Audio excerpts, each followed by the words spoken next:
아, 안녕하십니까. 네, 천정은입니다. 작년에 이어서 오늘 또 불러주셔서 감사합니다. 네, 인사드리겠습니다. 네, 또 영상으로 두 번째 만나 뵙습니다. 그 지저쌈이 아까 여기서 방금 그 받았는데요. 예수 군대 입소자 이렇게 써져 있는 거 보고 제가 오히려 더 막 마음이 뜨거워지더라고요. 그러니까 지저스 아미 한 거랑 또 예수 군대 하니까 또 느낌이 확 다르네요. 네. 아무튼 오늘 이 영상을 보고 계시는 우리 예수 군대 여러분들께 오늘 이제 제 간증을 통해서 또 주님께서 또 새로운 어떤 메시지를 받는 시간이 되기를 바라면서 간증을 시작하겠습니다. 네. 일단 저는 이제 천정은이고요. 현재 지금 작년에 왔을 때는 아마 한 90차 정도 할 때 오지 않았을까 싶은데 지금은 101차 했습니다. 예, 향한 101차 지난 이번 주 월요일 날 했고요. 현재는 그때 조금 안 좋을 때도 제가 한번 얘기한 것 같은데 지금 금이 좀 갔다라는 상황이고 또 이제 진행이 되고 있다가 조금 지금 그래도 최근에는 또 진행되고 있는 게 살짝 그래도 조금 이제 더 막 확 진행되는 게 아니라 좀 멈춰 있는 것 같은 뭐 이런 상황인 것 같아요. 네, 아무튼 오래 살아서도 여러분을 뵙게 되는 것 같습니다. 네, 올해 제가 오늘 여기 오면서 지금 며칠째 계속 에스더 생각하면서 제가 어떤 말을 해야 될지 주님께 계속 물어보는데 그냥 단어가 맡겨드림. 딱 이거 하나만 계속 떠올랐거든요. 그래서 맡겨드림이라는 거에 대해서 지금 많이 고민을 하고 올라왔는데 결국은 좀 전에 도착할 때는 결국은 제가 딱 그냥 드려야 될 말씀은 예전에도 드렸던 말씀 중에 하나긴 하지만 이사야 43장 1절 말씀을 드리고 싶다라는 마음이 너무 강하게 왔습니다. 아침에는 요한복음 12장 좀 약간 많이 묵상하고 왔는데도 결국은 맡겨드리려면 용기가 필요한데 용기와 확신이 필요한 게 결국은 증거를 통한 어떤 이제 확실한 믿음이고 믿음이라는 거는 관계에 들어가는 거기 때문에 관계라는 거는 그냥 사랑해야 된다. 예, 그래서 이사야 43장 1절 말씀 두려워 말라 내가 너를 구속하였고 너를 지명하여 불렀나니 너는 내 것이라. 예, 제가 예수님을 만나자마자 주님께서 저한테 그냥 이렇게 딱 주신 말씀이었어요. 신기하기도 했어요. 기적 같은 거 그런 거 믿진 않았거든요. 제가 예수님을 안 믿을 당시에 너무 놀랍게도 그런 거 없어 하는데 점 보러 많이 다녔습니다. 예, 그런 거 절대 없어 하면서 점은 자꾸 보고 싶더라고요. 이유가 그거죠. 내 미래가 뭔가 불분명한 상황을 좀 뭔가 이 불안한 마음을 좀 위로받고 싶기도 하고 그리고 왠지 그렇게 되기를 바라는 마음에서 좋은 말을 듣고자 하는 마음도 있고 재미로 간다고 쿨하게 다녔는데 자꾸 그런 거를 의지하는 마음이 생기다 보니까 어떤 그 미지의 그런 사람들한테 올해는 좋아 이건 이렇게 하는 게 좋아 이런 약간 확신을 듣고자 갔던 것들도 기억이 나요. 그래서 그럼에도 불구하고 그때는 맡겨드리지는 못하고, 괜찮대. 올해 괜찮대. 뭐, 그리고 이거를 할까 말까 했는데 이거 한번 해봐도 괜찮을 것 같아. 뭐, 요 정도. 그거에 의존해서 살진 않았지만 조금 판단할 때 도움 받았던 것 같아요. 지금은, 당연하게 점을 보지 않죠. 예수님을 믿어서가 아니라 이제 너무 많은 걸 알아버렸기 때문에 제가 그거 안 보는 이유 중에 가장 큰 거는 미래를 알아버렸다. 미래를 이미 알아버렸다. 그게 저한테는 가장 큰 것 같아요. 죽음을 맞닥뜨렸을 때는 내 미래에 대해서 불분명하다. 이게 왔었어요. 초등학교, 뭐 중학교, 고등학교, 대학교 거치면서 항상 미래가 불투명한데 어떤 자신감이 있었냐면은 잘 되긴 할 것 같아. 약간 이런 게 있었는데 그 잘 되긴 할 것 같다는 그런 것들이 30대 초반, 중반 넘어가면서부터 불안감이 많이 몰려왔던 것 같아요. 사람들이 삶을 나눌 때 10대, 20대, 30대, 40대, 50대, 60대, 70대, 80대까지는 살 것 같은 느낌으로 인생을 바라보는 시선이 일단 저는 있었고 저만 그런 줄 알았더니 모든 사람들이 그렇더라고요. 인생이 중간에 무슨 안 좋은 일도 생길 수 있다고 하지만 나한테는 아니고 이렇게 들어가더라고요. 오늘 이거 보시는 연령대 분들이 10대부터 다양하다고 들었어요. 제가 이걸 또 언급을 해도 되는지는 모르겠지만 제가 가르치는 아이 중에 한 명이 급성 백혈병인데 11살이에요. 11살인데 지금 물론 치료가 긍정적으로 되어가고 있어요. 하지만 처음에 병 소리를 들었을 때는 쿵 내려앉고 그 아이도 입속에서 뭐라고 했냐면 다른 건 하나도 안 두려운데 가장 두려운 거는 혹시나 뭐 이렇게 치료를 위한 수면 마취에 들어갈 때 검사나 치료를 받을 때 다시 못 일어날까 봐 두렵다라는 말을 하더라고요. 죽음과 이 내 몸에 대해서 어떻게 이렇게 두려운 순간은 연령대를 절대로 뭐 이렇게 성숙한 만큼 덜 두렵고 절대 이렇진 않아요. 그 10대 아이가 벌벌 떠는 솔직한 심정을 얘기했지만 솔직한 표현이 조금씩 나이대별로 달라지는 거지 마음 상태는 똑같은 거를 제가 곁에서 계속 보고 있습니다. 저도 굉장히 담대하게 산 척을 많이 했지만 실질적으로 예수님 만나기 전까지는 담대한 적이 한 번도 없었다는 거를 깨달았고 그때는 죽음 앞에 섰을 때 우왕좌왕하고 어떻게 해야 할 바를 모르겠고 이런 식으로 지냈던 것 같아요. 지금의 제가 지금 죽음이나 이제 병을 바라보는 시선은 많이 달라졌습니다.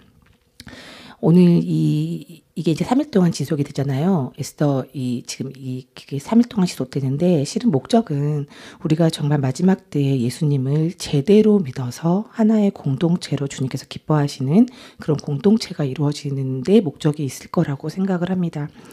근데 그런 공동체가 이루어지려면 실은 한 사람 한 사람이 제대로 서야 된다고 생각을 해요.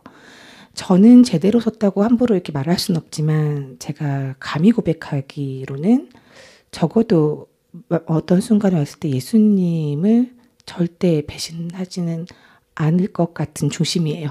라고 이렇게 얘기는 드릴 수 있을 것 같아요.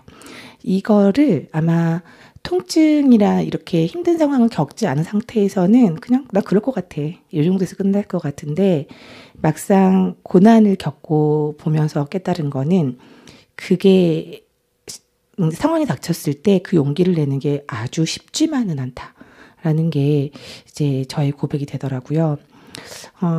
계속해서 저도 믿음 앞에 서가는 과정에서 결론은 하나님께서 저한테 처음에 영접할 때 주셨던 이사야 43장 1절 말씀이 전부다라는 게 깨달아졌어요.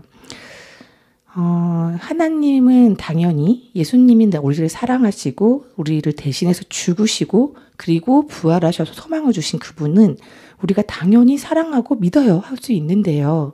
실은 보이는 게 다인 이 세상에서는 막상 보이는 사람한테 더 의존을 하게 되고 그리고 보이는 상황에 더 만족을 하고 이렇게 가는 게 너무 당연하게 사는 것 같고 일반인들은 너무 당연하지만 기독교인들조차도 제가 만나보면은 적당하게 세상하고 이렇게 타협을 하는 게 그게 나쁜 건 아니다라고 생각을 많이 하는 것 같더라고요. 타협이라는 거는 어떤 순간에는 일단 내가 원하는 걸 먼저 취해도 괜찮다고 생각하는 거 같은 게 약간 타협에 들어가는 걸 것 같아요. 지금 이제 보고 있는 이제 10대, 20대 친구들은 요새 코로나 때문에 집 밖에 못 나가니까 더더군다나 이제 게임에 아주 형제가 되셨을 것 같은데, 예, 게임에 아주 그냥 더 빠져들고 영적인 세계에 대한 그 싸움에 대해서 약간은 약해졌을 것 같아요. 그 게임에 빠져들 때는 진짜 아무것도 보이지 않고 그 세계에 그냥 빠져서 사는 거잖아요. 가상의 세계인데 그때만큼은 진짜같이 느끼는 거죠. 제가 이 세상에서 예수님 다 만나고 느낀 게 뭐냐면 제가 속해 있는 이곳이 실질적인 세상에서 바라보면 가상의 세계구나라는 생각이 많이 들었던 것 같아요.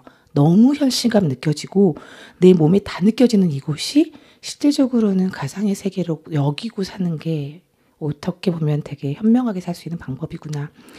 내 입장에서는 그렇고요. 하나님 입장에서 바라보면은 이분은 이미 이 창조주는 여기 이 땅을 만드실 때부터 지금 이제 결론을 이미 다 보고 계시는 분인데 그 결론이 어떻게 되는지 알고 계시니까 우리를 구하시기 위해서 지금 보내주신 건데 구원의 그 의미는 정확하게 우리가 주인을 바꾸고 스스로에게 의지하거나 사람들이나 환경에 의지하는 것들이 전부 다 그냥 미련 없이 예수님한테 확 집중하는 걸로 가는 그 믿음을 요구하시는 건데 가끔 가다가 만나는 분들이 보면은 믿음이라는 건 적당한 선에서 지켜지는 거. 그냥 거룩함을 좀 적당히 지키고 또 적당한 마음으로 교회를 가고 그리고 적당히 착한 일하고 이렇게 되면은 하나님께서 찾으시는 그 의인들이 점점 줄어들 것 같아요. 에스더 기도 운동본부 이런 행사들을 통해서 이제 믿음을 다시 다 자잡기 위해서 많은 강사분들이 오시겠지만 영광스럽게 저는 첫 번째인데 그런 생각을 했어요. 아까 이제 명단을 딱 보면서 첫 번째 영광스러운 이 자리를 어떤 걸 포커스를 둘까? 개인의 믿음을 스스로 서는 거에 대한 거를 나는 알려드릴 수밖에 없겠다. 실은 그거밖에 못하기도 합니다. 근데 개인의 믿음이 정확하게 서게 되면은 공동체가 당연히 공동체 안에 스며들게 돼 있어요. 그래서 얘기를 드리고 싶은데 저의 믿음의 그 근원은 오직 예수님인데 예수님을 믿다 보니 정말 사랑밖에 없다는 걸 깨달았어요. 처음에 우리 고린도전서 13장에 이런 말 있잖아요. 믿음, 소망, 사랑 중에 사랑이 제일이라. 이 말씀을 혼자 어떻게 생각했냐면은 내 입장에서 믿음, 내 입장에서 소망, 내 입장에서 사랑. 그 중에서 그냥 사랑이 사람들이 서로 사랑하고 내가 사랑하고 뭐 이게 최고구나 이렇게 해석을 할 뻔했는데 이 말씀을 다시 하나님 입장에서 봤더니 이분과 나만의 관계 안에서 해석을 했더니요. 이분과 나의 관계는 당연히 믿음과 소망과 사랑이 다 존재하는데 그 중에서도 강한 사랑으로 이걸 지켜나가야 된다는 걸 깨달았던 것 같아요. 이분을 사랑하게 되면서 제가 어떤 파워가 나왔냐면은 예수님 만날 때도 이미 말기암 환자였을 텐데 그때 제가 정말 비정상적인 생활을 했어요. 지금도 정상적인 생활을 하고 있진 않지만 그때는 암 환자로서 일반 사람들이 봤을 땐 정상적인 생활이 어떤 거였냐면은 아프니까 외출을 삼가하고 집에서도 시간 때에 맞춰서 몸에 좋은 것만 골라서 먹고 그리고 피곤하게 하지 말고 약 제때제때 챙겨 먹고 부작용 같은 거 있으면은 이제 그런 거 약 뭐 병원 가서 그런 거 안 하게 이제 합병증 막는 거 이런 거를 처방받고 뭐 이러면서 그냥 이렇게 몸이 힘들지 않게 하기 위해서 초점 맞추는 게 그냥 일상이 되었었거든요. 그런데 예수님을 만난 다음에 그냥 예수님 만나니까 너무 좋아하고 튀어나간 게 아니라 사실에 대한 깨달음 때문에 제가 용기를 내기 시작한 거거든요.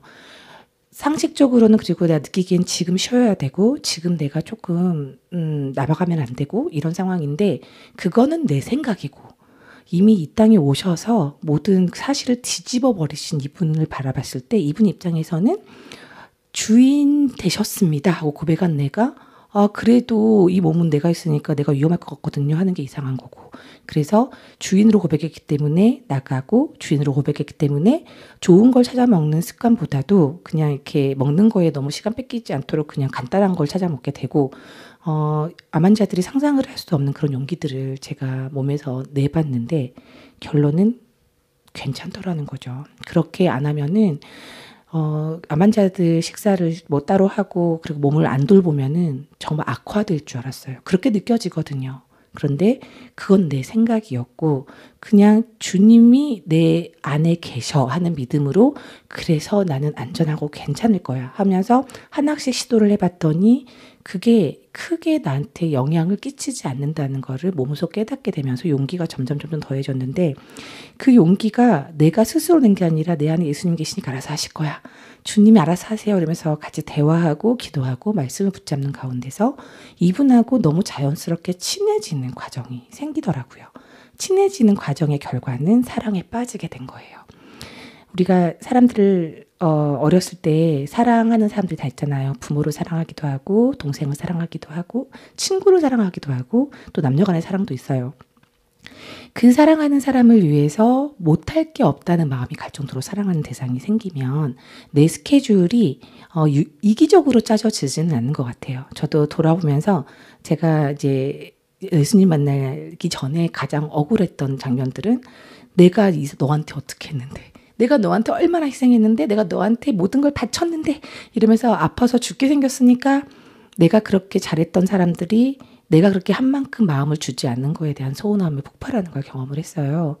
그러니까 나의 사랑에는 분명히 주고받아야 되는 계산이 분명히 있었는데 줬는데 오는 게 없다라는 그 불만이 많았거든요. 그런데 예수님을 딱 만나고 나니까 내가 받고 그냥 외면하고 있었던 거를 깨닫고 난 다음에는 나도 주님한테 이제는 드리자면서 주고받는 기쁨이 너무 배가 되면서 나한테 가장 소중한 사람이 예수님이 되는 과정을 겪게 됐어요. 예수님이 내 인생에서 가장 소중해지니까 제 인생 자체가 기준이 달라지더라고요. 나는 지금 이걸 하고 싶은데 주님은 하기 싫으시구나 하면 얼른 포기하게 되고, 포기하게 되는 게 기쁘게 포기가 돼요. 사랑하는 사람을 위해서. 사랑하는 사람이 싫다는 건 난 안 할 거야. 사랑하는 사람이 좋다는 건 나도 할 거야. 이런 기준에서 움직였는데, 그렇게 움직이면서 거꾸로 순서적으로는 나중에 성경책에서 이분이 기뻐하시는 게 어떤 건지, 이분이 우리에게 원하는 게 어떤 건지가 전부 다 나오게 되는 거를 보게 된 거예요. 가장 제가 이제 크게 깨달았던, 정말 맡겼을 때 그 시너지 효과가 얼마나 큰지 깨달았던 말씀이 두려움을 모두 주께 맡겨버려라. 베드로전서 5장 7절 말씀이었는데, 저한테 항상 악한 영의 공격이 많이 치고 들어오는 거는 당연하게 그 두려움이었거든요. 지금 이렇게 서 있지만 집에 있을 때 가끔 가다가 너무 아파서 몸을 잘 못 일으키거나 못 움직일 것 같고, 못 움직이는 거에 대한 두려움도 크지만 너무 아픔이 이게 안 끝날 것 같은 그 공포가 조금 힘들 때가 있었는데요. 그런 것들은 최근까지도 저한테 간혹 찾아오는데, 달라지는 게 있다면 처음에는 당황하고 너무너무 무섭고 벌벌 떨었지만, 그때 제가 했던 노력은 딱 하나였어요. 나는 혼자가 아니고 예수님이 여기 계셔. 이 몸은 내 거가 아니야. 그래서 내가 지금 벌벌 떠는 거는 지금 말도 안 되는 거고, 주님한테 이거는 있다고 앞에서는 얘기하고 무슨 일만 있으면 없는 사람 취급하는 거라서 이건 배신이야. 이렇게 하면서 제가 찬양을 붙들고 말씀을 붙들고 기도를 하면서, 내가 이거가 내 몸이라고 생각하는 거를 절대적으로 떨쳐내겠습니다 하는 그 과정들을 몇 년간에 거치면서, 실은 그렇게 오랫동안 많이 필요하지 않았던 것 같아요. 두려움에 대해서 내가 하나님께서 주신 거는 사랑과 화평과 좋은 것들인데, 악한 영이 주는 거는 두려움, 절망, 공포, 나쁜 거야. 그러면 악한 영이 주는 건 난 거절할 거야. 무조건 난 두려워하는 나 자신을 주님께 죄송하다 회개하고 돌려드리면서 낱낱하게 그걸 다 거절해서 두려움을 쫓아낸 다음에 얻었던 거는, 두려운 상황이 다 도망가는 걸 경험을 하는 거예요. 그래서 이거를 처음에는 하나님 어떻게 좀 해보세요 하다가, 내 신분을 내가 까먹고 있었구나. 예수님을 영접하는 자, 하나님의 자녀가 되는 권세를 주셨으니. 로마서 말씀에 딱 있는데, 나는 영접을 했고 그것도 진심이었으면 하나님의 자녀인데, 하나님의 자녀가 이 세상을 대해서 벌벌 떠는 것들이 있다는 것 자체가 모순이다. 내 입장에서는 내가 너무 약하고 연약해서 무서운데, 아니 그거는 생각으로 치고 들어오는 마귀의 고단수의 그 방해 공작에 내가 당한 거지, 실제로는 나한테 얘네들이 어떻게 할 수가 없다. 말씀에 정확하게 악한 자가 너희를 만지지도 못한다는 말씀이 있는데, 그 말씀이 무조건 사실이기 때문에 나를 만지지도 못하고 위협하지도 못하는 대장들한테 생각에 쫓겨서 미리 일어나지도 않은 것을 염려하거나 무서워해서 하나님을 배신하지 말자. 이것들을 싸움할 때마다 계속해서 대입을 했더니, 지금은 제가 어떤 생활을 하냐면, 두렵고 아프고 공포스러운 상황이 딱 맞닥뜨리면은 굉장히 여유가 생겨요. 그냥 아프구나. 그리고 또 옛날에는 어떻게 죽을 것 같아, 아파, 이런 거가 이제 아프네. 그래, 아프구나. 내가 또 속을까봐 얘네들이 또 신호를 주네. 안 속을 건데 얘네들이 아직까지도 포기를 안 하네. 그냥 이런 담대함이 그냥 부어져 있어요. 그 담대함은 저한테 나오는 게 아니에요. 사람들이 하나님한테 나오는 거예요. 맞아요. 그런데 제 믿음에서 나오는 거예요. 내가 이 순간 잘못돼도 난 안전해. 이게 얼마나 큰 무기가 되는지 제가 깨닫고 있거든요. 연약하고 병약한 저 같은 사람이 예수 군대라는 단어, 군사가 될 수 있는 사람은 아닐 수 있는데, 아니요, 영적인 세계가 너무 분명한 세계에 우리가 살고 있기 때문에 영적으로 강해지는 것이 너무 필요해요. 제가 이제 주위 암 환자들한테 기도나 이런 거를 해드리면서 다닐 때 항상 영적인 부분에 대한 거를 얘기를 안 할 수가 없어요. 영적으로 육신이 약해지면, 육신의 고난이 오면 영적으로 무조건 약해지거든요. 내 몸 하나를 믿고 산 게 사람들이에요. 내 몸에서 아무 일도 일어나지 않을 때 여러 가지 불만이 생겨요. 그리고 여러 가지 나한테 충족하지 못한 욕심이 나와요. 몸이 아프면은 다 필요 없고 몸만 나았으면 좋겠어요. 이게 사람의 본성이고 본능인데요.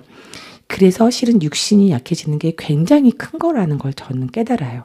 육신이 약해지자마자 정신이 무너져 버리거든요. 그 정신이 무너지면 싸우지를 못해요. 그런데 내부 육신이 약해져도 내가 정신을 붙들 수 있는 이유는 이 육신은 정말 주님 거라고 드렸고 사람이 정말 몸은 죽여도 영까지 죽이는 일을 두려워하라 하는 그 말씀의 의미를 정확하게 알게 된다면 두려움에서 반드시 벗어날 수 있음을 믿습니다. 그 믿음의 원천은 당연히 예수님이 되어야 합니다.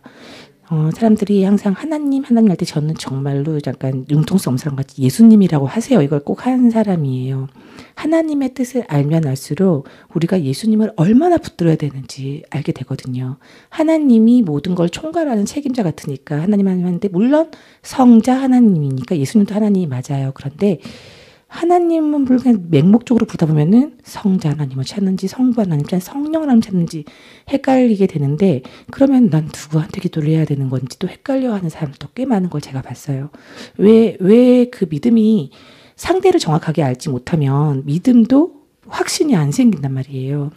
그래서 저는 우리가 하나님 아버지라고 기도를 시작하지 않냐. 하나님이 아버지다. 하나님이 아버지인데 마지막에 예수님 이름으로 기도 드립니다. 이거 왜 도장을 박느냐? 꼭 이건 들어가야 되는 이유가 뭐냐면 하나님, 내 주인이 예수님이니까 당신 아들, 당신 자녀가 맞지요. 확인한 거랑 똑같다고 생각을 해라. 이렇게 쉽게 설명을 해드리긴 하거든요. 내가 우리 아버지는 하나님입니다 하는 사람들은 예수님을 적어도 만나야지 할 수 있는 얘기고 만나서 믿어드려야지 할 수 있는 얘기다. 그래서 하나님께서 분명히 내가 길이요 진리요 생명이니 나로 말미암지 않고는 아버지께 갈 자가 아무도 없느니라 했던 그 예수님이 하나님의 명을 받들어 이 땅에 오셔서 우리한테 보여주시는 거는 내가 너의 주인이다 했기 때문에 우리 안에 주인은 반드시 예수님으로 자리를 잡아야 되고 그 예수님이 우리 주인이 되어주신 걸 확신하게 하는 그거에 대해서 나중에 계속해서 생각나게 해주시고 가르쳐주시는 성령 하나님과 함께 인도함을 받으면서 살아야 하고 그리고 아버지 하나님한테 갈 날을 소망하는 그런 자들이 돼야 되는 게 마땅하다.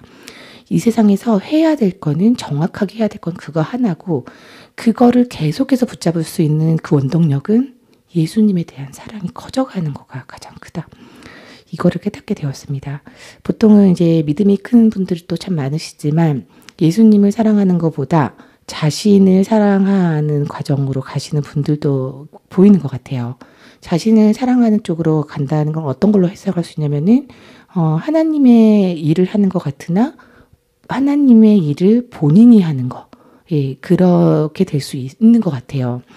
저도 내가 이렇게 믿음이 좋아지니까 하나님이 이것저것 많이 시키시는 것 같다. 그리고 내가 내 인생을 하나님이 끌어가실 것 같다. 나한테는 하나님이 쓰셔야 되기 때문에 뭔가 나쁜 일은 비켜가기도 하실 것 같다. 라는 생각을 초반기에 했던 것 같아요. 땅땅 얻어맞은 다음부터는 말씀을 해석하는 것 자체가 내가 주님 앞에서 해석을 해야지 내가 그냥 내 입장에서 그냥 해석을 하는 건 진짜 위험하다. 가장 먼저 말씀을 해석할 때 놀라움으로 그리고 회개로 받았던 말씀이 요한복음 13장 35절이었던 것 같아요. 사도행전인가? 잠깐만요. 너희가 나를 너희가 서로 사랑하지 않으면 너희가 내 제자인 줄 모른다. 이거 서로 사랑하라. 그래하여야 내가 내 제자인 줄 알리라 하는 말씀인데요. 그 말씀이 처음에 제가 왜 되게 충격을 받았냐면 믿는 사람들 사이에서 저도 막 이렇게 판단 정도가 커져가는 과정이 있었어요. 왜 저러지? 왜 저러지? 예수님을 믿는 척하는 거 아니야? 막 이런 생각을 많이 했는데 그 말씀에서 제가 엄청난 회개가 터졌던 게 뭐냐면 제 입장에서 나는 너무 잘 믿고 저 사람들은 잘못된 믿음을 가지고 있다라고 주장하는 저의 모습에서 하나님이 딱 찍어주는 거였어요. 너희가 서로 사랑하지 않으면 내 제자가 아니야. 이렇게 들리더라고요. 너희가 서로 사랑하라. 그리하면 너희가 나의 참 제자인 줄 알리라는 말씀이 거꾸로 해석이 되면서 내가 정말 저 사람을 안 사랑하고 싶은데 저 사람을 사랑하지 않으면 내가 예수님과 관계가 없다는 말이잖아. 여기서 하면서 하나님 입장에서는 말씀이 절대로 내 위주로 해석이 되면 안 되겠다는 걸 깨닫고 그 다음부터는 말씀에 걸림이 있거나 할 때 바로 엎드리는 건 당연하게 내가 틀렸을 거야. 무조건 지금 이 상황에서 내가 뭔가 회개해야 될 거야. 이렇게 찾아가면서 말씀 앞에 엎드리기 시작했는데 결과는 놀랍게도 제가 회개를 하려고 바로 먹고 엎드리면 그 문제들은 바로바로 몸뿐만 아니라 영적인 문제도 해결을 계속 받는 과정을 겪었어요. 지금 상태는 사람들한테 계획을 세우지 마세요 라는 말을 제일 많이 하는 것 같아요. 이 말은 실은 제가 정답은 아니에요. 하나님 안에서 계획을 정확하게 세워서 가는 것도 중요한 부분이 있겠죠. 이건 그냥 저 얘기를 하는 건데 저는 하나님이 이렇게 인도를 해주시면 이렇게 해야 되겠다라는 계획을 세웠던 과정도 있었는데요. 그 계획이 세워지면서 저도 모르게 기대를 하는 게 같이 따라오더라고요. 이렇게 되겠지? 저렇게 되겠지? 하나님이 이렇게 기뻐하시겠지? 그런데 결과적으로 그게 제 마음이 커져가다 보니까 그게 또한 어떤 한 세상에 대한 욕심으로도 가는 거가 미세하게 깨닫게 되는 과정이 있었어요. 사람은 정말 육신의 동안은 정말 연약해서 항상 깨어 있어야 되는구나 라는 거를 제가 깨달으면서 왜 이게 이렇게 돼요? 주님 당신이 벌리신 일이고 당신이 원해서 이렇게 하신 건데 왜 이게 이렇게 돼요? 했던 그 모든 일의 답은 분명히 내가 기뻐했으나 중간에 너한테 가로침을 당했다 라는 게 딱 답이 나오더라고요. 그래서 어떤 계획도 세우지 아니하고 성령님한테 민감한 상태로 반응하면서 주시는 일에 끌려가고 절대 뒤를 따라가지 옆을 가거나 앞서지 않겠습니다 하면서 너무 이제 정말 돌다리도 두들겨 가듯이 이게 주님이 주신 일이 맞는지 확인하고 기도로 엎드리고 계속 하다 보니까 이제는 그 주님하고 이렇게 대화하고 막 이제 이게 맞냐고요 이렇게 하는 과정에서 지금은 어떤 걸 느끼냐면 그냥 이제 친해진 사람들끼리 얘기하면 서로 이제 처음에는 저 사람이 어떤 생각을 하지? 이렇게 모르는데 친해지고 나면 나중에 그러니까 눈빛만 봐도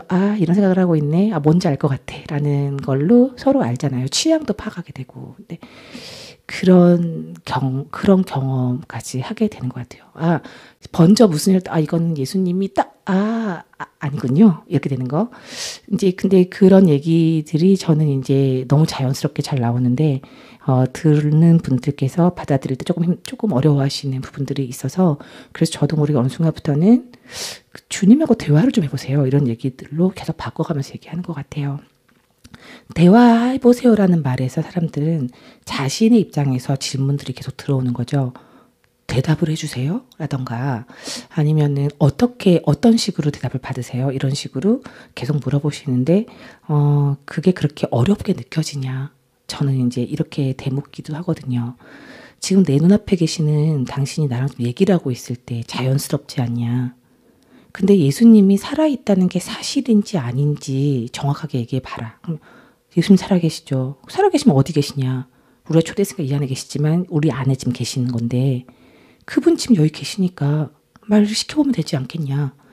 그냥 대답을 안 할 거고 없을 수도 있고 이게 자체가 믿음이 아니라 의심인데 의심으로 사람을 대하게 되면은 내가 솔직해질 수도 없고 솔직해질 수 없다면 대화 자체가 사실적인 대화가 나올 수가 없고 그냥 이분은 나한테 목소리를 들려주지 않을 것 같긴 하지만 계시니까 일단은 내 말을 듣고 내가 얘기한 그거에 대해서 주님 답을 제가 기다립니다 하면은 결과적으로는 이분은 그렇게 간절히 대답을 기다리는 저한테 대답을 주시는 절대로 응답을 안 해주시는 분이 아니에요. 응답이 없다는 건 뭐냐면 내가 대화를 뭔가 이렇게 잘못 그분한테 말도 안 되는 말을 했기 때문에 이분은 침묵하시는 거 외에는 그러니까 아니면은 내 욕심을 막 들이댔거나 할 때 침묵하시거나 이렇지 정말 이분의 입장, 이분의 감정도 들어가서 얘기를 해보려고 애쓰다 보면 결과적으로는 반드시 대화하고 있는 자신을 발견하게 될 수 있거든요. 그래서 이거 방송을 보고 계시는 분들한테 오늘 제가 에스더 기도에 너무 자주 와가지고 뭘 얘기해야 될까 되게 고민을 했는데 그 맡겨드림에 대한 거 맡겨드린다는 표현이 왜 이걸 갖고 왔냐면은 저는 사람들한테 다 만나면은 맡겨드렸다고 얘기하세요. 맡겨드렸는데 너무 불안하고 너무 힘들고 너무 무섭고 이런 내용으로 교제를 하게 되거든요. 근데 그 말에 모순을 전 찾아들어요. 맡겼는데 왜 두렵고 맡겼는데 왜 무서워요? 이렇게 반문하게 되거든요. 그 말은 무슨 말이면 못 맡긴 거 아니냐. 이렇게 반문을 하게 되거든요. 그러니까 스스로한테 분명히 답이 나와요. 그런데 일단 전제를 깔아놔요. 하나님이 살아계시고 내가 잘 믿어요. 내 상황을 변하게 해주세요. 이렇게 기도를 하니까 이게 너무 불안해지는 거죠. 답답해지는 상황이 오는 거예요. 저는 이제 성경을 딱 봤을 때 이 성경은 처음부터 끝까지 해서 우리가 시작과 끝을 우리가 미리 딱 보게 된 거예요. 예수님이 살아계시지 않다면 이 책은 그냥 어떤 사람이 누군가가 지어낸 얘기에 불과하기 때문에 적당히 참고만 하고 내가 적당히 똑똑하게 살려고 노력하면 되는 거예요. 그런데 예수님이 이 땅에 오셔서 죽으시고 부활했다는 게 너무나 분명한 사실로 역사적으로 박아져 버렸기 때문에 이 책은 반드시 모든 말씀이 하나도 땅에 떨어지지 않고 이루리라 하신 그 말씀대로 하나도 빠짐없이 그대로 이루어질 거거든요. 그러면 사람이 상식적으로 생각하면 지금 내 상황을 자꾸 들이대면서 말씀은 이거 있는데 왜 나는 이게 안 되냐고 이렇게 접근하는 것 자체가 굉장히 공부 못하는 사람들의 접근법이에요. 예, 공부 잘하는 사람들은 작가의 의도를 분명히 파악하죠.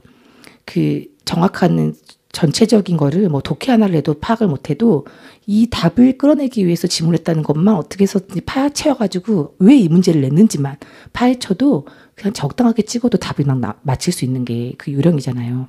그런데 이 책을 지은 사람의 입장에서 말씀을 계속 파헤치다 보면은 굳이 말씀을 미친 듯이 뭐 산매경에 빠져가지고 하루 종일 공부하고 있지 않아도 말씀 하나에만 집중을 해도 이분의 의도가 파악이 되면 내가 가야 할 방향이 정확하게 정해진단 말이에요.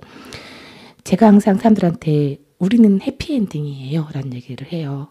지금 힘들지만 해피엔딩이에요. 왜 끝을 알아요. 예수님이 오실 거고. 그럼 우리 전부 다 들림 받을 건데 그때 그냥 들림 받냐? 호련히 그 자리에서 육체가 변화된다고 하셨다. 그래서 결론이 정해져 있는데 그 안에 그래서 그거는 그거고 이렇게 그래도 이거는 이거다. 이 고집을 버리지 않으면 이것도 해결 안 되고 저 부분도 해결이 못하는 거예요. 그래서 하나 정도는 내가 지금을 견딜 거냐 아니면 지금 내가 원하는 대로 다 얻고 나서 나중에 후회할 거냐 이 선택밖에 없는 게 우리의 지금 선택 상황인데 사람들은 보통은 그 미래에 대한 확신이 없거나 미래에 대해서 기대를 하지 않기 때문에 지금 내 욕심과 지금 있는 상황에서 어떻게 해서든지 최상의 답을 얻고 싶어하는 그 욕심을 버리지 못하는 거예요. 저도 욕심이 너무너무 많은 사람이었는데 자잘한 것부터 큰 것까지 욕심을 다 하나씩 버려왔더니 버리는 게 유익이 맞아요.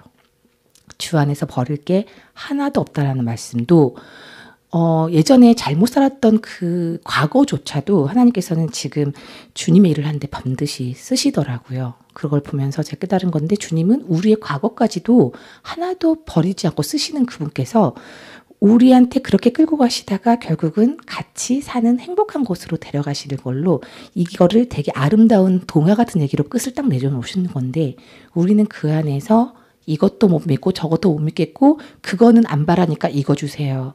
이런 것 때문에 갈등을 하고 믿음 앞에서 계속 힘들어하는 거예요. 사람들한테 가장 많이 말하는 게 잔인한 말이긴 한데 죽으면 어때요? 이런 말을 어느 순간부터 많이 하는 것 같아요. 믿는다면서요. 물론 안 믿는 사람한테는 예수님 만나라는 얘기를 하지만 믿는 사람들이 고민이 더 짙어질 때가 많거든요. 이렇게 되면은 잘못되면 어떡해? 이렇게 하다가 죽으면 어떡해? 이렇게 하다가 아프면 어떡해? 그러면은 이렇게 하다가 그럼 어떡해라는 건 아직 벌어지지 않은 일인데 그거 염려하다가 그렇게 된들 아니면 염려를 하지 않고 있다가 그렇게 된들 결론은 똑같은데 선택을 우리한테 항상 주신 그분 앞에서 어떤 선택을 할래? 저는 이제 이렇게 말을 하는 편인데 이유는 제가 그런 고민을 하고 그런 선택 앞에서 갈등을 하다가 저를 버리는 선택을 할 때마다 하나님께서는 최고의 상황, 최상의 상황을 만들어주신 걸 경험을 했기 때문이거든요. 그래서 얍실한 마음으로 이렇게 상황을 주실 거니까 버릴까? 이런 거엔 역사하지 않으셨겠지만 항상 결론은 나 지금은 이거 견디지 힘들고 이거 없으면 큰일 날 것 같고 이거 안 되면 안 되는데 라는 생각이 지금 난지 지배적이지만 그래 내일 예수님이 오신다고 치자. 오늘 예수님이 오셔. 그러면 내가 지금 당장 이거 이루어져야 되는 이게 이루어질 필요가 있나? 없네. 그러면서 항상 오늘 예수님이 오신다면 도적같이 오신다고 분명히 성경책에 써 있는데 그래도 한 1000년 후에 오지 않을까? 100년 후에 내가 죽은 다음에 올 거야. 뭐 이런 생각을 사람들이 막 하겠지만 이분의 그 말씀에 의하면 오늘도 당장 지금 이 순간도 당장 오실 수 있다는 그 여지가 있는 그 말씀 앞에 딱 서면 오늘 내가 이게 필요 없고 오늘 내가 이 욕심을 낼 필요가 없구나라는 거를 도달하게 되고 내가 오늘 이걸 아무리 염려를 해도 지금 오시면 그 염려가 아무 소용이 없구나. 염려를 주께 맡겨버려라. 이게 너무 중요한 걸 알게 됐어요. 항상 기뻐하라 범사에 감사하라 말씀은 처음에 너무 실천이 됐는데 염려 하나를 딱 잡고 났더니 그게 같이 사라져 버리더라고요. 염려를 어떻게 안 하나 했더니 맡겨드리면 되는 거였어요. 맡겨드리는 것도 주대심으로 정확하게 맡겨드릴 수 있었어요. 몸이 아프거나 다른 어떤 상황이 있을 때 이 상황이 내가 겪고 있으니까 내 상황 같은 거지 아니야. 보이기에는 내 문제야. 하지만 아니야. 왜? 나는 이미 예수님하고 독대하면서 당신께 나의 모든 걸 드리겠습니다 하고 주인을 바꿨으니까 이거는 내가 그냥 느껴지는 거지 사실적으로는 내가 고백해서 드렸던 이 모든 상황들은 예수님의 고난 안에 있는 거지 내 고난 안에 없어. 그렇기 때문에 이건 너무 염려되는 부분이지만 내가 염려 안 하겠습니다. 염려를 그냥 주님이 이 상황을 주님 뜻대로 해결하소서 이렇게 넘겨드렸더니 내 안에 큰 자유와 평화가 있고 그 평강 가운데 임하다 보니 기쁨과 감사가 다시 채워지면서 그 상황은 제가 상상할 때는 최악의 상상까지 가게 되니까 염려를 하게 되면 그 상황이 오겠지 했던 그 상황이 절대 오지 않는 거를 한 번이 아니라 수십 번, 수백 번을 경험을 하게 됐어요. 그래서 두려움을 주께 맡기는 거는 쉬운 것 같으나 굉장히 어렵다는 걸 저도 알기 때문에 그거를 맡겨드리라는 거를 말씀을 드릴 때 이것 또한 문제가 뭐가 생기냐면 주께 맡겨드려요. 이 말은 쉬운데 어떻게 맡겨드려야 될지 왜 모르냐면 주인이 누군지 불분명하고 예수님을 믿어야 될 대상이 맞는지가 불분명하기 때문에 그렇다는 걸 알게 돼서 결국은 누구를 만났든지 간에 결국은 예수님을 주인으로 만난 게 맞는지 확인하고 그러면 그냥 예수님 믿어요. 대충 믿는 그 마음이 지금 잘못되어 있다면 그걸 고쳐드려야 되고 정확하게 마음의 고백으로 예수님을 주인으로 바꾸는 것까지 부활 사건을 반드시 통해서 그거를 얘기를 하다 보면은 결국은 그래서 주인이 염려하게 나는 빠져라. 당신은 빠지세요. 이런 말을 할 수 있더라고요. 그래서 저도 지금 가장 많이 하는 노력은 제가 지금 살고 있는 제 인생에서 제가 간섭을 되도록 하지 않는 이 자리에 오기까지 지금 많은 어떻게 보니까 작년부터는 집회가 많았는데 이거는 이제 들으시는 분들이 판단이 여러 가지가 나오실 것 같아요. 시험에 들게 해드리고 싶진 않지만 한 번도 집회에 대해서 준비를 하고 올라온 적이 없어요. 성의가 되게 없어 보이죠. 성의 없다는 거 알아요. 세상에서는 그런 사람 저 엄청 욕했던 사람이에요. 준비 없이 막 이런 거. 지금은 제가 준비를 하면서 깨달은 게 있어요. 준비를 하자마자 어찌나게 멋있는 말을 많이 하고 싶은지. 그러니까 이런 감동을 주고 싶고 막 이런 생각들을 하는 것들이 있더라고요. 그래서 주님이 어떤 날은 정말 중요한 집회 처음에 준비할 시간을 한 번도 허락을 안 하셔서 정말 어쩔 수 없이 올라갔다가 깨달았던 그 경험을 토대로 그다음부터는 내 안에 예수님이 계시는데 내가 무시했구나. 일단 올라가면 예수님이 하고 싶은 말을 하실 텐데 내가 성령 충만으로 주님께만 잘 집중하고 있으면 하실 텐데 이 생각으로 딱 바뀐 다음부터는 그냥 올라오게 되더라고요. 염려를 맡겨버리고 내가 준비를 하지 않고 내가 계획을 세우지 않는다는 거는요. 결과적으로는 굉장한 자유 안에 진리가 너희를 자유케 하리라 라는 말씀이 이건가? 할 정도로 진짜 자유케 되는 경험을 하는 것 같아요. 자유케 되는 게 다른 것도 아니고 몸에서 자유케 되니까 더 기쁜 것 같아요. 지금도 항상 사람들한테 곧 휠체어를 탈 수도 있겠지요. 이런 얘기도 하는데 옛날 같으면은 휠체어를 탈 수도 있어요. 이렇게 떨면서 얘기했을 것 같은데 지금은 그럴 수 있겠죠. 항상 제 상황을 이제는 제 3자의 눈으로 보게 되니까 그럴 수 있다. 항상 정말 그게 제가 항상 되뇌이는 말이 이렇게 되면 너무 불편하겠는데 그럴 수 있다. 왜 제가 항상 돋쳐서 생각을 할 때는 남들이 그렇게 된다고 네가 일상생활을 못하는 거 아니잖아. 이렇게 저를 다독여요. 잘못되는 거는 불편해지겠지만 네가 다른 사람이 그렇게 되면 걱정이나 해주지 그거를 네가 같이 일상생활 못하지 않잖아. 예수님 거야. 예수님 거라는 거는 입술로만 예수님 드릴게요 하고 갑자기 무슨 일 말씀하면은 나 좀 살려줘야 하는 게 아니라 이 예수님 몸에 무슨 일이 생겼구나. 예수님 지금 그 안에서 뭐가 있었구나. 이렇게 객관적인 시선으로 자꾸 저의 상황을 바라보려고 하는 그 노력들이 틀렸다면 하나님께서 저한테도 또 아마 이제 깨달음의 길로 또 이제 그 고뇌의 길로 약간 단련시키시는 길로 가셨을 것 같은데, 너무 놀랍게도 제가 그렇게 생각을 할 때마다 이분은 응답이 그냥 정나마자 정나 그거야. 이거를 너무나 분명하게 신속하게 주세요. 정말 신속하게 즉시로. 그래서 제가 감히 이럴 수도 있고 저럴 수도 있고 당당하게 이분한테 두려움을 맡기고 몸을 다 맡겨드리는 것이 정답입니다라고 얘기를 감히 드릴 수 있는 것 같아요. 계속적으로 이제 그 교제하는 분들 중에서 요새는 참 희한하게 우울증 환자가 굉장히 많거든요. 암 환자들이 많았는데 우울증. 근데 실은 아픈 사람들이 결국 우울증이 오긴 와요. 근데 몸이 암도 없는데 죽을 병도 아닌데 우울증 때문에 미치겠다고 하는 사람들하고 통화를 하게 되는데, 통화를 하거나 만나거나 이런 과정이 생기는데, 이분들이 보면서 간제가 안타까운 거 뭐냐면, 몸을 지금 저도 몸이 언제 어떻게 못 쓸지 모르지만 이렇게 가는 건데, 그분들은 아직 몸을 쓰는데 못 쓸 수도 있어. 이 상상을 너무 키워서 진짜 일상생활을 못 하시는 분들도 많으세요. 그리고 자기는 이미 환자야. 그 공식적인 병이 없어도 자기는 스스로 환자라고 생각을 하면 아무 생활을 못 하는 거더라고요. 그래서 본인이 계속 불행해지더라고요. 결국은 이분들한테 드려야 될 게 뭐냐면 그냥 위로의 말씀 이런 게 아니라 정신 차려라, 이 말밖에 해드릴 수가 없어요. 말씀이 사실이고 이루어질 건데 오늘 징징거리다 예수님 만나면 얼마나 놀라려고 지금 그러냐, 후회할 거다. 오늘을 살고 있는 우리가 항상 되돌아봐야 되는 게 뭐냐면 내일이 있어. 그러니까 오늘은 조금 나태해질까 할 수 있어요. 저도 가끔 솔직히 가끔 나태해질 때도 있어요. 그런데 정신을 바짝 차려야 되는 게 뭐냐면 내일이 없을 수 있어요. 내일 예수님이 오실 수 있거든요. 오늘 밤 사이에 오시면 이제 난리 나죠. 예수님을 안 만난 사람들이 후회하는 그 순간이 올 거고, 그리고 오늘 내 욕심대로 살아버리고 예수님 일을 열심히 하다가 오늘은 내가 좀 딴짓하다가 예수님한테 너무 안타까운 그런 마음으로 만나게 되는 경우도 생길 거고, 그 아수라장 같은 예수님이 진실로 속히 오리라 했던 그 날에 대한 거를 마음에서 정말 다독이게 되면 오늘을 사는 자세가 조금은 달라질 수 있어요.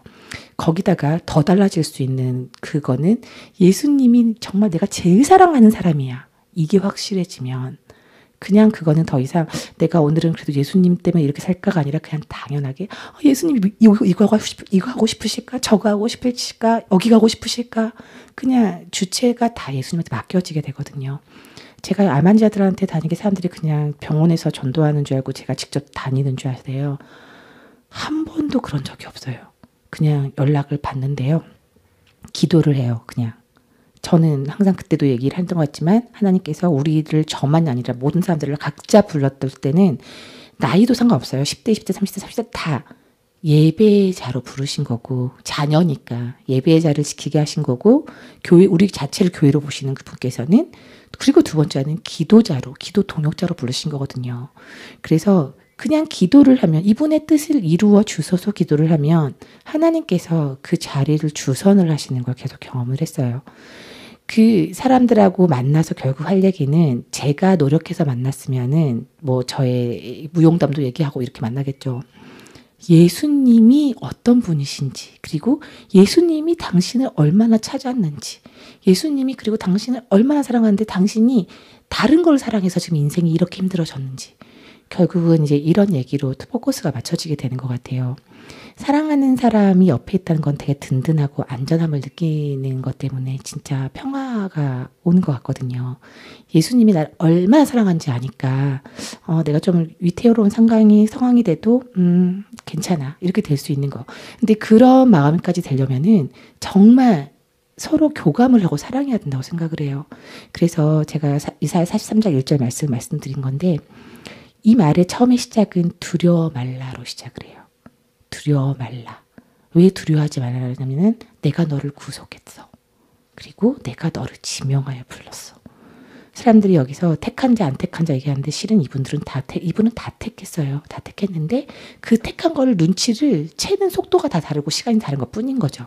저도 그거를 딱 눈치를 채자마자 내가 택함 받았고 이미 나를 지명하셔 불렀고 나는 이미 구속이 돼 있고 나는 내 것이 아니라 예수님 거였구나. 너는 내 것이라. 끝난 거예요. 두려워 말라. 너는 내 것이라. 사람들이 자기 거 어떻게 지켜내요? 목숨 걸고 지켜요. 자기 거. 남한테 함부로 못 뺏기잖아요. 목숨 걸고 이분이 뭘 지키냐면 나를 지켜요. 그래서 내가 함부로 두려워하면 안 돼요. 내가 아무리 사람한테 믿음을 주려고 했어도 그 사람이 나를 믿어주지 않으면 힘 빠지는 거잖아요. 저는 사람들한테 저를 믿게 하려고 많은 노력을 하면서 살았던 것 같아요. 과거에는. 내가 이렇게 하면 나를 더 믿어주겠지. 이렇게 하면 나를 더 믿어주겠지. 왜 자꾸 나를 믿어주게 만들고 싶냐면 사람이 재산이라고 배워서 그랬어요. 남는 거는 돈이 아니라 사람이야. 그래서 내 사람을 참 많이 만들고 싶었는데 나의 노력은 너무 커지는 반면에 상대방은 작은 유익에 선택을 빨리빨리 하는 거를 많이 경험했거든요. 그러면서 나는 정말 저런 사람이 안 돼야겠다라는 사람들 많이 만났는데 주님을 만나고 나서 나는 전형적인 유익만 딱 뽑아놓고 도망가는 사람이라는 걸 깨달았어요. 그래서 제가 예수님한테 항상 요새도 하는 말이 당신을 저버리지 않는 딱 마지막 일인이 내가 되는 게 꿈이에요. 얘기를 드리는 게 이분도 얼마나 외로웠을까.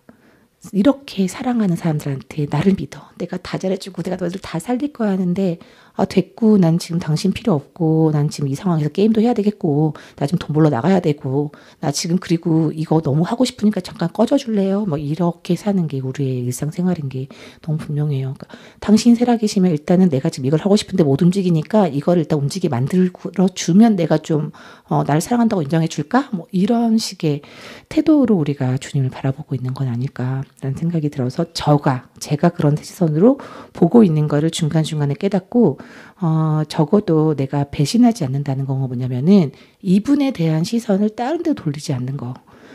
사람이 사귀는 사이도 그런 게 있잖아요. 처음에는 그 사람이 좋을 땐 그 사람만 바라보는 게 맞는데 잠깐 그 이제 사랑이 식으면 딴 데로 쓱 눈을 돌리죠. 근데 우리도 주님한테는 사람이니까 그런 존재고 나는 안 그럴 거야 했는데 저도 그렇더라고요. 그래서 시선을 돌리지 않기 위해서 제가 하는 그냥 노력은 이분한테 끊임없이 말을 시키는 거예요. 혼자 있을 때 말을 많이 시키는데 말을 시키다 보면은요. 이분이 있다는 전제하에 말을 시키는 거라서 정말 대화할 때 진지해져요. 내가 진지하기 때문에 이분도 진지해지세요. 그런데 그 진지한 대화 속에 정말 많은 일을 하시거든요. 그리고 나의 믿음은 더 커져요. 그리고 이분이 내 눈에 보이지 않아도 내가 이렇게 겁쟁이가 되지 않아요. 지금 이걸 보고 있는 10대, 20대 분들 안 아플 것 같을 거예요. 저도 평생 안 아플 줄 알았어요. 근데 아프고 났더니 사람이 일은 정말 뜻대로 안 되는구나. 뜻대로 안 되는 일을 10대도 겪어요. 20대도 겪고 30대도 겪는데 절망까지 이제 내가 못 일어날 것 같은 절망을 겪는 거는 조금 나이가 들어서 올 수도 있을 거예요. 왜? 지금 겪으시는 문제가 정말 죽음의 문제 아니고서는요. 웬만하면 시간이 지나면 다 해결이 되거든요. 잘 되든 잘못되든 그냥 지나가던가 그냥 안타깝게 넘어가던가 하면서 지나갈 건데 지나가면서 인생은 뭐 그런 거지 뭐 이러면서 지나갈 거예요. 인생 그런 거 아니에요. 우리가 어디서 왔는지 모르고 어디로 갈지 모르고 살기 때문에 자신의 유익에 맞춰서 당장 하고 싶은 거 그리고 원하는 거를 자꾸 쫓다 보니까 이게 사람 사는 거라고 착각하고 사는 거지 이 세상에서 만들어진 그 생활 방식이 절대 정답이 아니에요. 정답이 성경에 나와 있는데 성경은 주구장창 얘기해요. 이분이 왜 오셨는지 이분이 우리한테 어떤 걸 주시려고 하시는지 중간에 우리가 삶 가운데 자꾸 대입하는 말은 잠깐 이제 일어날 수 있는 말을 대입하는데 중요한 건 아까도 말했지만 작가적 관점에서 책을 봐야 돼요. 책의 마지막 중간 어디든지 발견할 수 있어요. 이분이 왜 왔는지 우리한테 주려고 하는 게 뭔지 우리한테 주려고 하는 건 오직 영생이라고 나와 있어요. 영생을 준비하시는 분 앞에서 그 영생에 대한 거는 그래 그건 그런다 치고 나는 이거가 더 중요하다고요 하는 게 우리의 지금 삶 가운데 있는 거예요. 조금만 안 좋은 일이 있으면은 바로 절망해버리는 게 우리 인간의 본성이에요. 정말 절망해버릴 때는 순식간에 절망해버리고 주님 없이 절망해요. 가끔 좋은 일 있을 때는 정말 주님 감사해요 가볍게 얘기해요. 하지만 정말 그 마음에는 그냥 이 일이 잘 돼서 혼자 기쁜 거예요. 그래서 주님이 나를 기쁘게 하시는다 이렇게 하지만 원래 모든 일을 주님한테 감사하는 사람들은 어떤 상황에서 감사를 하지만 사람들이 좋을 때 안 좋을 때 감정 기복을 엄청나게 겪는 것들 있잖아요. 내가 감정 기복이 있는 거는 주님이 난 잘못해서가 아니에요. 내 믿음에서 뭔가가 너무 이기적이라 그런 거예요. 그래서 우리가 한 사람 모여서 이제 이 군사가 이제 나중에 이제 우리가 올해는 굉장히 중요한 해잖아요.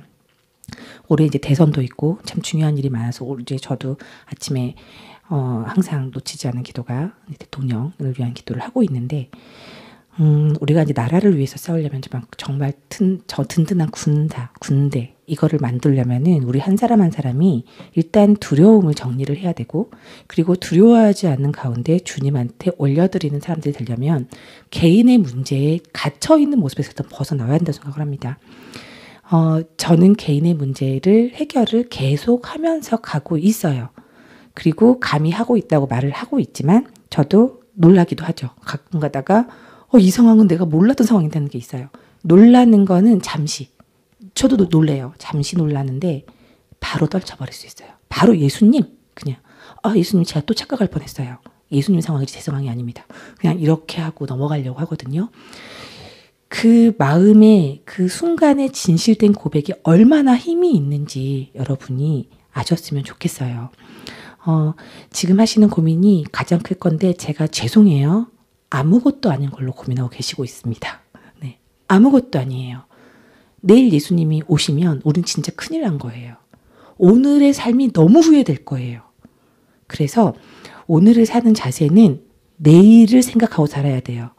내일 어떤 일이 일어날 거냐면 예수님이 오시자마자 나팔 소리가 내 귀에서 날 거고, 나는 몸이 변할 거고, 예수님이 우리 아버지 거처로 갈래 데려간 그곳에서 나의 놀라운 집과 거울에 비친 나의 부활체 보고 까무라치는 순간이 오는 거예요. 그거를 가면서 이야 좋겠다 좋다 할 수 있으려면 여기에서 자잘한 욕심, 세상에 속해 있는 거에 이렇게 눈치 보는 거, 이런 거 싹 끊으셔야 돼요. 세상에 속한 거는 여러분 게임도 있어요.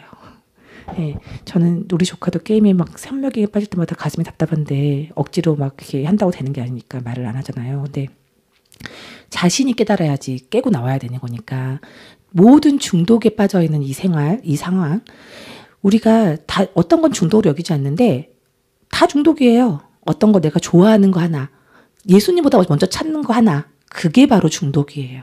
예. 예수님보다 위에 있는 모든 게 중독이고 모든 게 우상이란 말이에요. 그거는 내가 거절을 스스로 해야 되는데 나한테 정말 거절해야 될 이유가 있어야지 거절할 수 있잖아요. 거절을 못하는 이유는 영생에 대한 확신이 없고 예수님에 대한 확신이 없어서 그래요. 미안하지만 우리가 사는 세상은 사라질 거기 때문에 가짜예요. 그런데 진짜 세상은 아직 오지도 않았고 이제 곧 펼쳐질 건데, 진짜 세상에 가는 그 준비가 아주 현명한 그 자세라고 생각합니다. 저도 죽을 때까지 한 8, 90대까지 살 때 이렇게 요 정도 이루고 가는 게 좀 멋있을 것 같고, 나이 들어오면서 이렇게 될 거야 했다가 아이고 나이 들어보니까 조금 여기까지 안 될 것 같네, 요만큼 내리자, 욕심을 내려보자 이러면서 살았던 기억이 나는데요. 그게 아니라 이 세상 계획은 어떻게 세워두냐면은 천국까지 세워야 돼요. 천국에 가서 내가 해같이 빛날 것인가, 달같이 빛날 것인가, 별같이 빛날 것인가를 정해놓았을 때 해같이 빛나고 싶은 욕심을 부리는 자는 여기서 어떻게 살아야 되냐? 자신의 욕심을 좀 내려놓고 몸이 좀 불편한 걸 감수하고 주님을 미친 듯이 사랑하면서 주님의 일에 모든 걸 다 걸어버리는, 세상에서 그 사람 뭐라고 할까요? 정신 나갔네, 미쳤네 그러겠죠. 우리는 미친 사람같이 사는 게 정답이 맞아요. 네, 저도 좀 덜 미쳤는데 더 미쳐야 될 것 같습니다. 네, 그래서 여러분 제가 오늘 결국은 막 고민하다가 이제 말씀이 이제 정리가 되죠. 처음에는 예수님을 일단 만나야 돼요. 만나는 말씀은 정확하게 이거죠. 예수님이 부활하셨습니다. 끝이에요. 그 부활하신 게 사실이에요. 부활한 게 사실이 아닌 거 증거 갖고 오시면 돼요. 그거를 반박하시려면. 예수가 부활했다는 거가 사실이 아니라는 걸로 접근하시는 것도 참 좋은 방법이에요. 접근하다 보면 나중에 꿇으실 거예요. 부활해버렸나 보다. 저도 그랬으니까. 이게 물론 많은 걸 안 찾았지만 성령님께서 도와주셔서 되게 빠른 시간 안에 저는 그걸 깨달았지만, 부활했다 그러면 그 다음에는 우리가 빨리 채취해야 될 게 뭐냐면, 그 이 세상 거는 다 없어지고 다 사라지는데 남는 건 뭐냐? 말씀만 남다고 하셨으니 성경 말씀만이 진짜 알짜배기구나. 그럼 내가 이 세상을 잘 살려면은 성경 말씀대로 거기에 순종하고 나를 굴복시키고 이렇게 살아야 되는구나. 이거를 정확하게 깨달았을 때 생활 방식에 대한 그 행동 반경이 딱 정해져요. 나는 이거 하고 싶은데 안 되고 이렇게 되고 싶지 않은데 그렇게 하겠습니다. 이게 다른 게 아니라 말씀 앞에 굴복은 전적으로 우리가 나중에 갈 그 나라의 그 왕, 우리의 왕, 예수님한테 잘 보이는 길이에요. 그런데 그냥 이제 대충 유익 때문에 잘 보이는 게 아니라 사랑하니까 더 잘 보이고 싶어지게 되면 그 사람은 나중에 천국에서 해같이 빛나는 그런 영광을 받게 될 겁니다. 그래서 저도 만나는 사람들한테 해 같은 영광을 좀 받자 이런 걸 많이 꼬셔요. 그냥 이 사람한테 예수님이 살아계시니까 좀 참으세요. 이거는 그렇게 안 되지만 당신 부활해요. 1 플러스 1이에요. 막 몸이 오늘 좀 버려요. 이런 거는 접근이 너무 좋더라고요. 그래서 예수님의 부활은 정말 중요한 게 내가 부활하니까 너무 중요합니다. 이 얘기를 꼭 하거든요. 내가 부활하는데 그거를 너는 부활 안 하고 나만 부활하면 나는 나만 잘하면 되는데 너도 부활하는데 나중에 너랑 나랑 신분이 달라지면 너 기분 안 좋겠잖아. 이런 거 있잖아요. 똑같은 올라가서 정말 많이 빛나는 그런 삶으로 천년 만년 영혼을 사는 우리한테 그렇게 기가 막힌 미래가 펼쳐져 있는데 그 미래를 소망하지 않고 여기에서 버거워하고 힘들어하고 이 조그만 문제 앞에서 벌벌 떨면서 주님 막 저주하고 원망하고 얼마나 후회를 하겠어요. 나중에. 그래서 이 땅에 사는 동안 정말 나중에 진짜 삶을 살 때 후회 없이 살는 그런 거. 정말 그래서 이 땅에서 너무 열심히 사는 우리가 되었으면 좋겠습니다. 그래서 한 사람 한 사람이 정말 강인한 군사로 거듭나셔서 우리가 그리스도를 중심으로 하나가 되었으면 좋겠어요. 코시국을 맞이하면서 참 슬픈 일은 기독교인들도 서로 싸우잖아요. 예, 우리가 기독 시민이 나라를 살려야 되는데 기독 시민끼리 싸우고 있어요. 서로 조금만 좀 말 틀리면 아주 그냥 난리가 나더라고요. 그게 뭐가 중요합니까? 중요한 건 예수님이 살아계시고 우리가 하나 돼야 되는 게 중요한 거지. 그런데 하나 되기 위해서는 정확한 분을 만나야죠. 그래서 예수님을 정확하게 만나고 주인을 바꾸고 그리고 각자의 삶을 주님한테 온전히 올려드린 다음에 그렇게 되면 이분은 교회를 너무 중요하게 생각하고 표값으로 사셨다는 표현을 쓰셨잖아요. 교회를 당연히 지키는 자가 되는 거예요. 교회를 지킨다는 거는 교회 건물을 지킨다는 게 아니에요. 하나님께서는 우리를 교회라고 하셨으니까 우리가 주님 아래서 하나가 된다는 거죠. 그래서 하나로 돼서 우리가 진짜 정말 아직 암담하게 펼쳐진 우리 대한민국의 미래도 우리가 잘 이겨냈으면 좋겠습니다. 실은 좀 약간 실망스러운 말은 뭐냐면 말씀이 다 이루어질 거니까 요한계시록이 이루어질 거예요. 예, 지금 좀 어려운 일이 계속 생길 거예요. 하나님한테 미친 듯이 기도하면 그게 비껴나가고 이러지는 않을 거예요. 말씀이 그대로 이루어질 거라 우린 적그리스도가 나타나는 그 어려운 시대를 지나가야 되는데 용기를 내지 못하면 그리고 사랑이 없으면 이걸 못 견뎌내요. 그래서 예수님한테 미쳐있는 그 사랑의 힘으로 천국까지 쭉 가는 그런 우리가 됐으면 좋겠습니다. 네, 제가 너무 말을 준비 안 해서 이상한가요? 네, 그래서 일단은 말씀을 우리가 정리를 하면은 베드로전서 5장 7절 모든 걸 맡겨버리는 거. 네, 모든 걸 주께 맡겨버려라. 그 주께 맡겨버려라라는 말의 의미는 내 문제를 내 걸로 착각하지 말자로 해석하는 게 가장 좋으실 거예요. 다른 사람은 내 문제 절대 걱정 안 해줄 거예요. 나만 걱정되죠. 그런데 내가 걱정하는 그 문제가 미안하지만 예수님 거예요. 그러면 남의 거를 염려하고 있는 다른 사람들은 정상이고 내가 비정상인 거예요. 그래서 나의 문제가 생길 때 염려를 주께 맡기는 그런 거를 하면 좋겠습니다. 오늘 그래도 요한복음 12장 말씀 보면서 제가 여러 가지가 많이 있었거든요. 근데 마지막 말씀으로 좀 약간 마무리를 드리면 좋을 것 같아요. 요한복음 12장에 이런 말씀을 한번 제가 읽어볼게요. 네. 나는 그의 명령이 영생인 줄 아노라. 그러므로 나의 이르는 것은 내 아버지께서 내게 말씀하신 그대로 이르노라 하시니라. 네. 사람들의 생각은 사라질 거고 감정도 별거 아닌 걸로 없어질 건데 말씀은 끝까지 남아요. 세상이 없어도 남는 그 말씀은 반드시 이루어집니다. 그래서 말씀 앞에서 어떤 자세로 가셨으면 좋겠냐면은 말씀은 이렇지만 내가 힘들어요. 이거 순서 완전히 틀린 거고 주님과 관계가 없어집니다. 그래서 난 너무 힘든데 말씀에는 내가 견뎌야겠군요. 제가 생각을 고치겠습니다. 그리고 제가 이 욕심을 부리지 않겠습니다. 그리고 나는 이걸 안 겪고 싶은데 겪겠습니다. 우리가 말씀에는 그냥 그대로 그냥 순종하겠습니다. 이렇게 갔을 때 하나님이 기뻐하시고 악한 영의 역사는 끊어지는 그런 경험들을 항상 하시는 우리가 되었으면 좋겠습니다.